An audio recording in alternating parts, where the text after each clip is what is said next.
had a photograph that was sent my way during the course of the show yesterday when we were talking about the riots taking place in many parts of the country. And I looked over the picture and thought I needed to have the sender on the air with us today. It was Coach Pete Coulson, whom many of you know. And of course, he may have coached many of your children during his time in Twin Falls.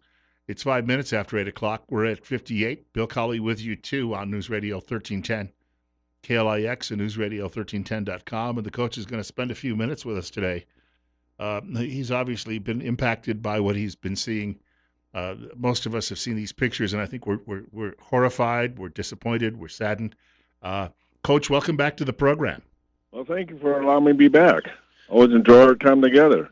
I got to, we talked about this a bit yesterday off air, and there's got to be a better way to, what's going on right now just simply is not, it's as awful as it is, it certainly wouldn't be sustainable over a long period of time. No, I mean, it's back to personal responsibility and accountability. What was done was wrong, was totally wrong, but the reaction to that has just been outrageously unfair and injustice to more than just one it's been unjust to the human race, not a race, but a human race, because there's so many people involved in this process of all this rioting and looting. Well, we're getting a lot of information about this. First of all, I think we can't tell what's true and what's not at this point because, you're trying to sift it through a media lens, and the media isn't sure. The media's got its own, narrative or agenda that it's working on.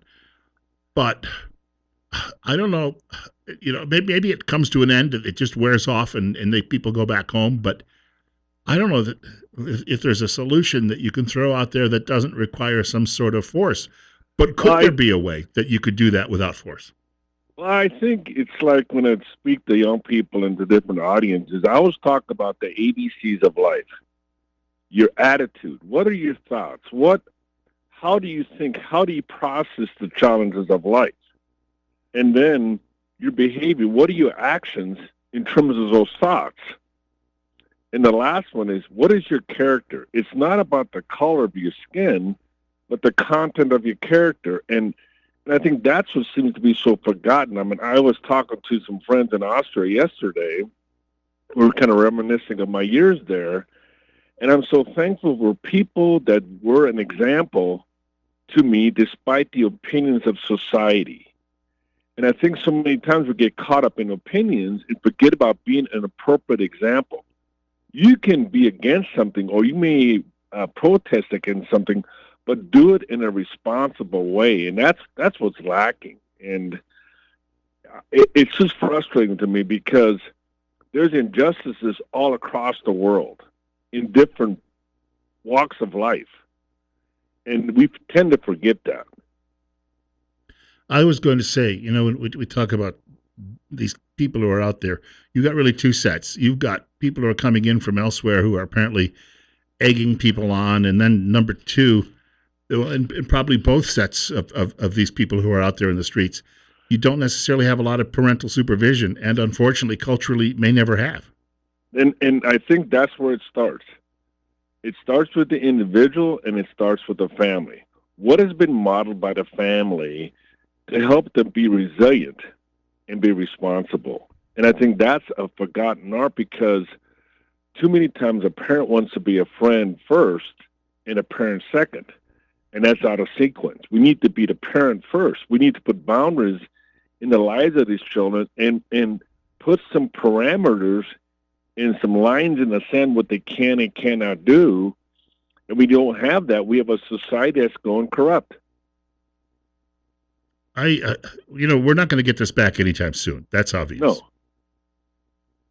No, I think what we still need to continue to do is have these conversations with people that you may not be comfortable with, but you can understand their story. I remember when I worked for the school district in Oregon for several years, I worked as a student service specialist and a jobs trainer for handicapped people. And these were kids that were mentally challenged. And it was interesting. My job was to get them jobs. And I went to this company, and said, I'm here from the school district. I'm here to represent our program. If these kids were looking to get jobs, and the person looked at me and said, well, I'm not very comfortable with that population in my building. Interesting enough, a couple of days later, he came to me and says, I think, let me rethink this. I have a job I'd like you to do. Can I come visit your facility and see what you do? He saw what we did. He had a better understanding, and then he hired one of my students. And here was just a matter of educating him of what we do and how we prepare those kids for life. And that's the same thing with a lot of different walks of life. If you don't know somebody's story, how can you adequately address the situation? I think that's true. And we're up. I just want to make a quick note. We're at 8:11 right now on News Radio 1310 KLIX and newsradio1310.com. Coach Pete Coulson joining us. He's with us until 8:30 this morning. Bill Cowley as well on Magic Valley this morning. We mentioned this off air yesterday when you bring up the fact that sometimes you have to actually talk to people you're not comfortable talking with them. I'm meeting with somebody next week, and it's a similar situation. But we talked about where Rush Limbaugh sat down with this group called the Breakfast Club. They do an entirely different type of radio program, and they had a conversation which, well, when it was edited down for radio, it was about 27 minutes, but I think it was a 42-minute conversation. And it was clear they didn't always agree. It was a little testy at times, but you know what? They did it, and they got out of there, and they were both still alive. Everyone was fine. And it may have at least opened up their eyes a little bit to somebody else's perspective, so you're not necessarily villainizing the other guy. Right. I think that's so fundamentally important. Listen to other people. Listen to their story. You may learn something that makes you a better person and a better human being in terms of understanding their situation, because everybody has a story. And there's injustices across our country, and a lot of those are done out of ignorance and not understanding where people are coming from. You've obviously, been on the receiving end of some, I'm sure, remarks during your life. Well, a few. I think we probably all have, but obviously, you've heard some of this, and a lot of times it comes from people who simply don't know you. But how do you respond to that? There's the quickest response, I guess, is to haul off and give somebody a knuckle sandwich. But yeah, that would be violence. And you don't approve of that, obviously. What's that? You don't approve of that. No. Sometimes, you want to do that, but you don't do that because that's counterproductive. Because I think a lot of times what you see now, you're putting a black eye in your own agenda because of the response to that. What I try to do is I try to kind of take a mental time out and try to hear what was really said, and that at another setting say, okay, let's have a conversation. What you said to me was pretty offensive. What did you mean by that? Or where did that come from? And what I found out, a lot of these young people I've communicated with throughout my years, they've got this inherent emotions. My mom and dad said this was bad, so I believe it's bad, so it must be bad. Rather than them being critical thinkers and thinking for themselves, is this right or is this wrong? And that's a big issue. A lot of people are so naive about their own reality. They hear this and they believe it. They don't study the truth. I was thinking of something I said as I was closing the program yesterday, that a lot of people, they see a police officer, and I mentioned, I have the same reaction when I see people wearing a World War II German uniform. When you see the coal scuttle helmet and the overcoat, and you just see that person almost as a robot. And your mind fills in the blank about what that person's personality was like or must be like today. I think a lot of people see a police officer in uniform, and immediately they're not thinking that that's a human being in that uniform. And really, when you're refereeing a ball game and you've got a striped shirt on, I think a lot of times people look at you and their own experience with the referee is they don't think Pete Coulson, they think referee, and if they had a bad experience. And I think that gets translated when it comes to police officers, and in so many different cases, and you got to overcome that. Yeah, I think that's the thing is and that's why I started my lifesaver thing as a ref, is because I had so many people so upset at me, and I don't know why, but they must have had some bad life experience, and so they feel I'm an easy target, so let's take after the ref. And I try to remind people we're here to help people understand the process of life. Whether I'm coaching, whether I'm speaking, whether I'm just engaging with people, it's about teamwork. Together, everybody achieves more. And the way that happens is by listening to what they're saying and understanding what they're saying. And don't be so quick to answer, but process through what they're saying. You know, I grew up in a faith-based environment, and you look at some of these schools back east in North Carolina, Bob Jones University, they used to have a walkway for the blacks and for the whites. And so here you have a faith-based system that has created their own segregated environment. And we talk about loving as Christ loved. What message does that give to society? I think about your times you have these interactions with young people, and I know you still speak often to large groups or even small groups. These are young people in many cases. They're angry about so many things in life. They may not even be sure what they're angry about, but an opportunity to blow off some steam becomes oftentimes something into a full scale riot. And there's got to be a way to. I don't know if intervention is the right word, but there's got to be a way that you can stop it before it happens. And you don't necessarily have to, stop it by slapping someone, as we said earlier, but there's got to be a way to get in the middle and say enough. And if mom and dad aren't there, there's the story out of Baltimore a few years ago where the mother went down and grabbed her son and dragged him home. But that can be rare. How can you diffuse it in that situation? And that comes up with your local leaders. You have to do it locally on an everyday process, whether it's in the classroom, whether it's at church, whether it's at a community event, whether it's band, whether it's through sports. You have to be able to be that tough love person and recognize this is for your own good. I draw the line in the sand, and this is where it is. I'm your boss first and your friend second. And no, when I say no, means a new opportunity. Look at life from a different perspective. And we have to get with community leaders and have these tough discussions, but have them so they're productive, not counterproductive. I was thinking, I had a friend back when I was in college, and he started college in his early 40s. He had been in the Navy for 20 years, and his last several years as a recruiter, and he favored at the time. He called it universal service. He said he felt it was the only way to straighten. This was 40 years ago, but he thought it was the only way we were going to straighten out a great many people in the previous generation. But he thought it would give them some self-worth, because he said, you know what, I'll have you answer this on the other side of the break, because I just checked my clock and we've got to get to that in just a moment. But I think it's a great point that we might want to address coming up in a few minutes. Coach Pete Coulson is with us until 8:30 this morning on News Radio 1310, KLIX, and newsradio1310.com. We're at 59. Bill Colley as well. Got a great message in from Doug in Teton Valley, who said, I need people to stop calling me while Coach Pete is on. He doesn't like the interruptions while he's listening. It's 59 right now. We're at 20 minutes after 8 o'clock on News Radio 1310, KLIX, and newsradio1310.com. And State Representative Christy Zitto will join us just after the 8:30 break. We've got a few minutes left with Coach Pete Coulson this morning on News Radio 1310, KLIX, and newsradio1310.com. We're at 62. It's 8:22.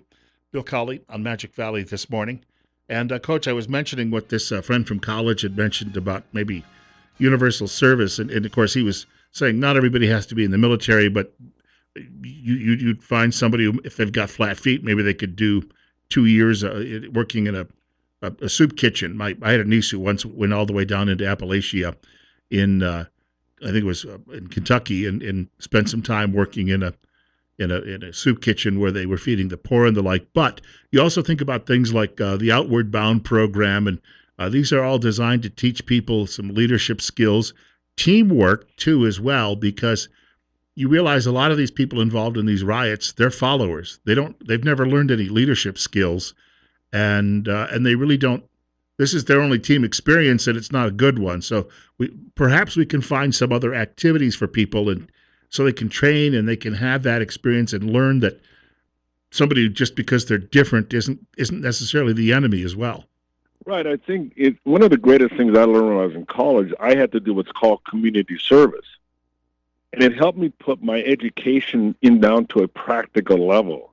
And I had to rub shoulders with people that I may have not never known, maybe never understood, but that got me out of my own shell and helped me realize there's other people in the world that have a story. And I need to be attuned to that story so I can impact that life with what I'm learning in the classroom. So what I learn in my head goes to my heart. And I learn to be empathetic towards people in their journey. And community service is such a fundamental thing, and we don't do that enough. And I think when you rub shoulders with some of those people, when you go to some of these detention centers and you sit down and talk to those kids one-to-one, you understand their pain. And you try to be a mentor for them. Says, okay, let's look at this from a different perspective.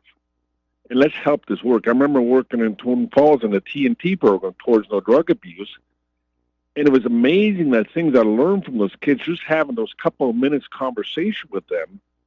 It's not the drug addiction, it's the fact that they want to belong. And they want to belong to something that's proactive, and sometimes their proactivity is from a wrong perspective, and that's why they get in these negative groups. But if you give them the tools to listen to them, and allow them to share their story, it's amazing how deep-rooted that pain is. And you have a better understanding how to maybe you can help them. I think about that. There's a movie I saw when I was a kid called Follow Me Boys with Fred McMurray playing a scout leader, and he inherits a scout troop, and then he ends up being the leader of the scout troop for decades and becomes that surrogate father for a lot of young people. Now it's very idealistic, in almost idealized film, but we seem to lack those institutions any longer that used to fill that void. Well, I think look at our times now with this COVID-19 stuff. We're isolated. Because we're isolated, we lack community connection. You need to have that to be able to influence the world in a positive way.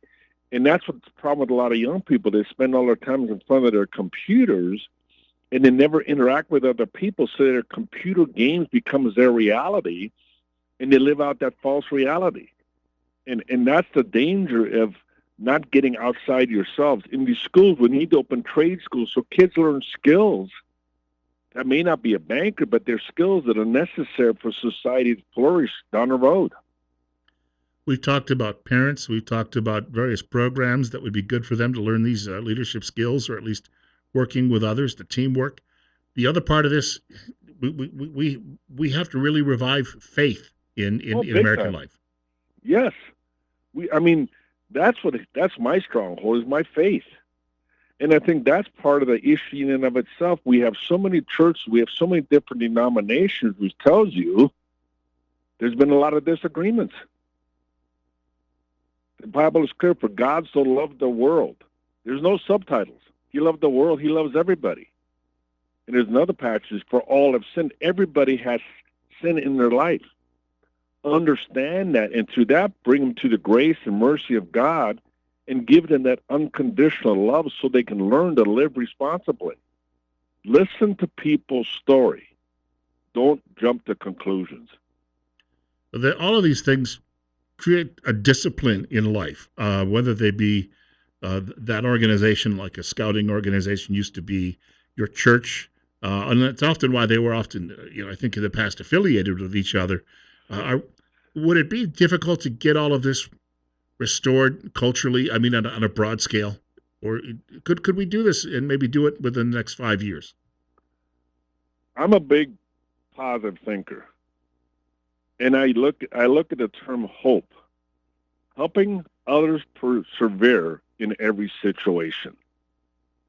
And that's done by a daily one-to-one connection. 1 comes 2, 2 comes 3, 3 comes 4, by building that cohesive relationship so that you can be a mentor to more than one person. But it starts with your heart attitude. Your life is a message. written on the hearts of people on a daily basis. What message are you portraying? Are you portraying a message of hope and hopefulness, or bitterness and selfishness? I'd like to point out you're still working on the book, as I understand it. I hope Right. you're getting near the end of that.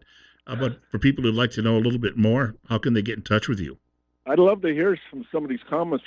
Just email me at coachcoulson@gmail.com. And I'd like to have some conversation with some of the people that call in and say, okay, how can we help build this foundation to make a change in our local communities? I just appreciate Mr. Rankin, his involvement in Twin Falls County. I mean, some of those programs that don't rely on technology to save our world, rely on relationships, because relationships are going to change the world. Yeah, maybe a computer may be cheaper, but it costs us in the long run. Look at long-term investment. Today's pay may be tomorrow's gain, and that's what sometimes we get so caught up in that technology is the answer. Not always. We need those personal relationships so young people can have someone that they can listen to and hear what they need to hear, not so what they want to hear. On that note, we'll talk again soon. Okay, my friend. Thank you for your time. I always love talking to you. You too, God bless. sir. You too. Thank you. 61 right now, Coach Pete Coulson with us this morning. And by the way, if you're emailing him at coachcoulson@gmail.com, he spells the last name Coulson. There's a U in that first syllable, just if that helps, because otherwise it might bounce back and you'll get frustrated about that. Coming up in just a moment, State Representative Christy Zitto perhaps pretty much has a clear field now to moving over to the state Senate. That's on the way.